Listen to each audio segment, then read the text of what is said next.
Hello friends, आज हम भगवान बुद्ध और उनका धम्म जो कि बोधिसत्व बाबा साहेब डॉक्टर बी.आर. आम्बेडकर की लिखी हुई किताब है, उन्हें आज हम फिर से पढ़ने के लिए जा रहे हैं। आज हम देखेंगे कि जो पुत्र का वैराग्य हो गया था, तो जो राजा शुद्धोधन थे, जो सिद्धार्थ के पापा थे, तो उन्होंने कौन कौन से साधन उपलब्ध करा दिए थे महल में। लेकिन अगर ये सारे साधन एक कॉमन इंसान के सामने आ जाता तो वो शायद तक वहीं पर रुक जाता पूरी जिंदगी। लेकिन सिद्धार्थ ऐसे ही गौतम बुद्ध नहीं बने। तो चलिए देखते हैं। पुत्र को वैराग्य से रोकने के लिए भोग विलास के सारे साधन। राजा शुद्धोधन को संतोष था कि उनके पुत्र का विवाह हो गया। दोनों का वैवाहिक जीवन बहुत ही सफल बीत रहा था। सिद्धार्थ को संसार की सारी सुख सुविधाएं उपलब्ध थी, लेकिन सारे सुख व वैभव उपलब्ध होने के बावजूद भी राजा शुद्धोधन अपने पुत्र के भविष्य की चिंता के विचारों में डूबे रहते थे। असित ऋषि की भविष्यवाणी उनके कानों में निरंतर गूंजती रहती थी। उसे पूरा होने से रोकने के लिए उन्होंने योजना बनाई कि सिद्धार्थ को आनंद और भोग विलास के सारे साधनों में व्यस्त रखा जाए, इन सांसारिक बंधनों में बांध दिया जाए ताकि वह सन्यासी न बन सके। राजा ने राजकुमार के लिए गर्मी, सर्दी और वर्षा तीनों ऋतुओं में अलग अलग रहने के लिए 3 महल बनवाए। महलों को अंदर से भव्य रूप से सजाया गया। चारों ओर सुंदर बाग लगवाए, जिसमें तरह तरह के रंग व सुगंध वाले फूलों की बेलें और वृक्ष लगवाए। हर महल के पास ही सरोवर बनवाए, जिनमें कमल के फूलों की भरमार रहती थी। अगली व्यवस्था में राजा शुद्धोधन ने शाक्य कुल के पुरोहित उदाई को आदेश दिया कि वह सिद्धार्थ के आनंद के लिए अंतःपुर की व्यवस्था करवाए, जिसमें बहुत ही सुंदर और काम कला में माहिर सुंदरियों की कमी नहीं हो, जो राजकुमार को एक ही झलक से वश में कर ले और किसी भी तरह से सिद्धार्थ को भोग विलास के आनंद में डुबोकर दिल जीत ले। उदाई ने राजा के आदेश की पालना में उन सभी सुंदरियों को अच्छी तरह से समझाया। तुम सभी सुंदरियां पुरुष को मोह कर अपने वश में करने की कला में माहिर हो। सभी बहुत सुंदर व आकर्षक हो। तुम अपने रूप से, अदाओं से साधारण पुरुष तो क्या, ऋषियों मुनियों की भी तपस्या भंग कर अपने काम बाणों से घायल कर सकती हो। तुम अपने रूप के जाल में कामदेव जैसे उन देवताओं को भी फंसा सकती हो, जिन्हें सिर्फ दिव्य लोक की अप्सरा ही जीत सकती है। विख्यात तपस्वी विश्वामित्र गहन तपस्या में लीन थे, लेकिन अप्सरा मेनका ने अपने प्रेम जाल व मादक अदाओं से विश्वामित्र की तपस्या भंग कर दी थी और अपने प्रेम जाल में 10 वर्ष तक जंगल में बंदी बनाकर रखा था। माना कि सिद्धार्थ अपनी दृढ़ शक्ति वाले वीर राजकुमार है। उन्हें स्त्री रूप से मोहना आसान नहीं है, लेकिन स्त्री की क्षमता भी विराट होती है। अतः तुम सभी अपने सुंदर मोहक मादक रूप तथा काम कलाओं से राजकुमार को आसानी से वश में कर सकती हो। तुम इसके लिए दृढ़ निश्चय कर लो, ताकि शाक्य राजा शुद्धोधन के परिवार के से सिद्धार्थ दूर होकर सन्यासी न हो जाए। तो महल में क्या किए थे शुद्धोधन ने कि 3 महल बना लिए थे। ठंडी के लिए अलग बना दिए थे, सर्दी के लिए अलग बना दिए थे, गर्मी के लिए अलग बना दिए थे, और ऐसी ऐसी सुंदरियां रखी थी कि उसे देखते बराबर कोई भी मोहित होना एक स्वाभाविक बात है किसी भी आदमी का। तो चलिए आगे देखते हैं आगे क्या हुआ था।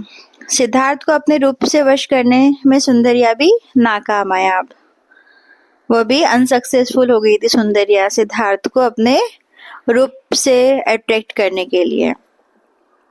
राज्य के पुरोहित उदाई द्वारा काम रूप की सराहना ने सुंदरियों के दिलों को छूकर उत्तेजना पैदा कर दी और राजकुमार को वश में करने के लिए हद से पार जाकर जीतने का निश्चय कर लिया। उन्हें पूरा भरोसा हो गया कि सरल व कोमल स्वभाव के सिद्धार्थ को अपने प्रेम जाल में बांधना आसान है।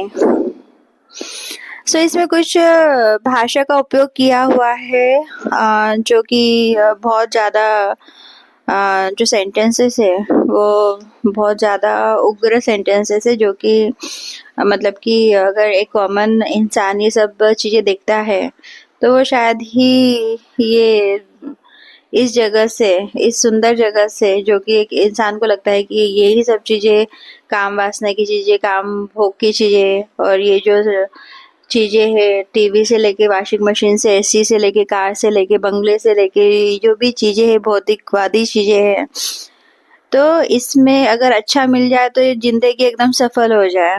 एक आम इंसान की सोच इस प्रकार से होती है, लेकिन हमारे जो सिद्धार्थ है, जो हमारे गौतम बुद्ध बने, उनकी सोच कैसी थी, चलिए हम देखते हैं। उन्हें पूरा भरोसा हो गया कि सरल व कोमल स्वभाव के सिद्धार्थ को अपने प्रेम जाल में बांधना आसान है। हर अंग में रूप व यौवन की मादकता से भरी हुई शोषडिया अपने काम में लग गई। उन्होंने सिद्धार्थ को चारों ओर से घेर लिया।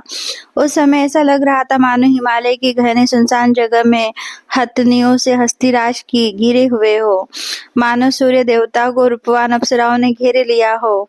कुछ सुंदरियों ने सिद्धार्थ में काम भावना जगाने के लिए होले से अपने तरफ खींच लिया।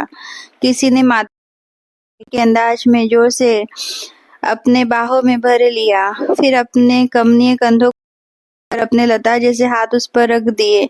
कुछ धीमे लय में घुंघरूओं की होली छनछनाहट के साथ नृत्य कर रही थी।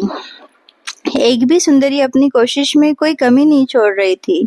किसी ने अपने चिकने गुलाबी होठों वाले मुख से सिद्धार्थ के कान में होले से कहा, मेरे रसीले होठों का रसापन कर मुझ में समा जाओ।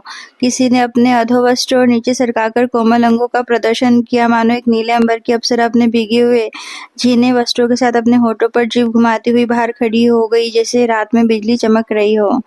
कुछ सुंदरियां एक हाथ में आम की नीचे लटकती हुई शाखा को पकड़े नीचे झुककर अपने स्वर्ण कलश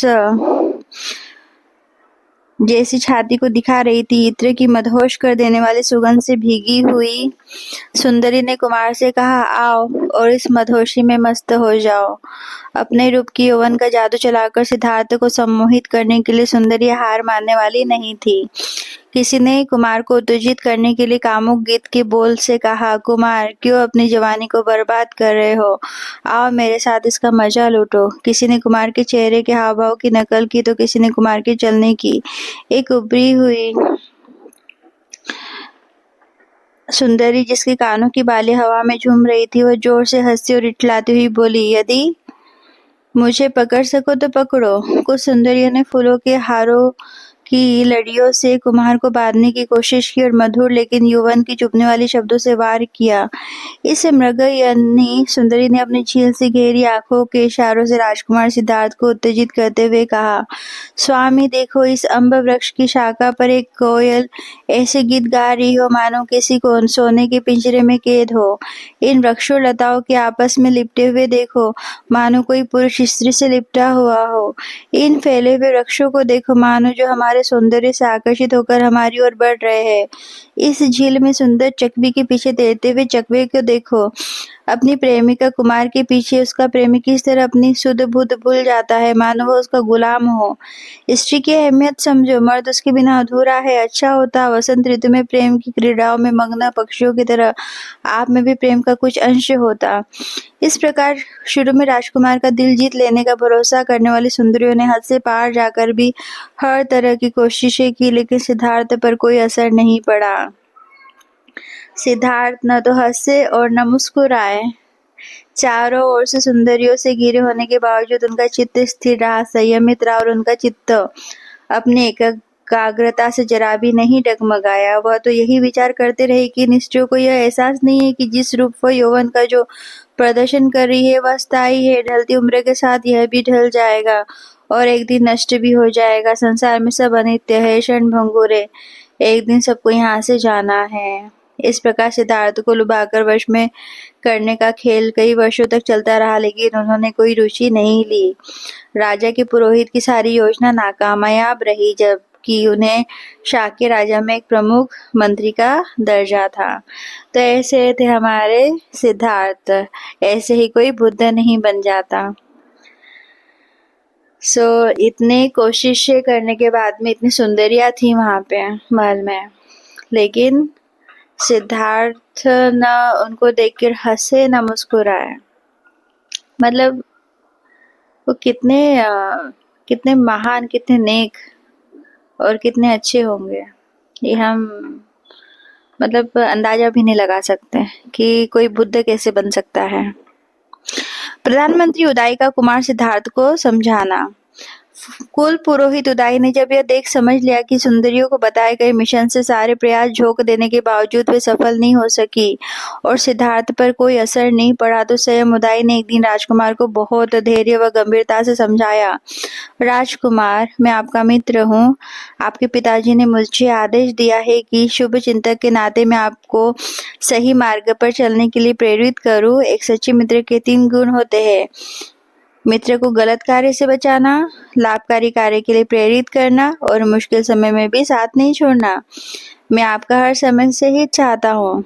राजकुमार, स्त्रियां प्रेम व सम्मान चाहती है। उनके प्रेम में प्रणय के प्रस्ताव को ठुकराकर अनादर नहीं करना चाहिए। चाहे उससे चालाकी या ऊपरी मन से ही कोई प्रेम कर संबंध जोड़े तो भी अच्छा माना जाता है।